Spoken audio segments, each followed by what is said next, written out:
Ajay Shukla, what then are our realistic options, given the fact that yesterday we had Professor Chelani on my show suggesting that there have been several clashes since Galwan unreported, and his claim was that we needed to do more, both militarily and economically. Do you really see realistic options out there? Yes, absolutely. There are realistic options whenever two sort of combat units face each other in opposition. Both of them are playing a game, essentially, a war game. And there are, just as there are options that China exercises, and exercises, as we've seen, very effectively, so too there are options that we can exercise as a nation. The first thing I would say that we need to do is to stop this business of masking the truth. The people of this country are very resilient, and they can take a few shocks, if those have to be administered, in order to tell the truth. That strengthens resolve of the people. It brings them together on the same platform. It makes them united in the reaction that they... It would demoralize the army. Colonel Shukla, the argument the government gives is that much of this would demoralize the army. If we went into minute details of operations in particular or casualties, it would demoralize the army. Firstly, I don't believe it would demoralize the army. The army is not sitting there trying to find out what the public knows or what the public has heard. The army does its thing, and that's it. It's the public that has to be prevented from getting demoralized, not the army.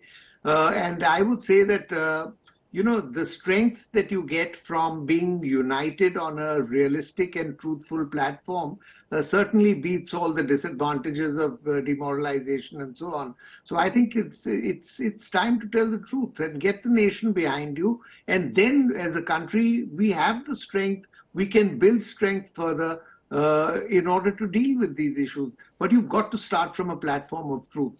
You've got to start from a platform of truth.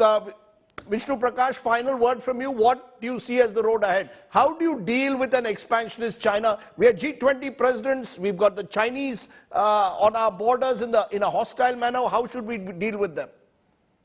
Before that, Rajdeep, permit me to say something that I would like to know one government in the world where in the time of an emergency or an external or internal crisis would sit down every morning and say, pull out a list and say, this is what has happened and this is our policy.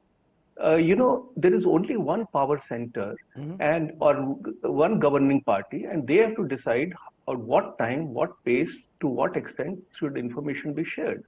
So I think we should stop second guessing the government or suspecting it. It does not make for good politics. It is not in national interest to do so. Having said that, at the end of the day, it is the national power which is the determinant. And we are doing, for one thing, that we are doing the right thing. We are building infrastructure. We are strengthening our defenses. We are leveraging our relations with other countries. We are building relations with countries around China. So that is what can be done. Okay. But there are no easy answers. I don't think there are any shortcuts. We are in for the long haul, and we have to face it.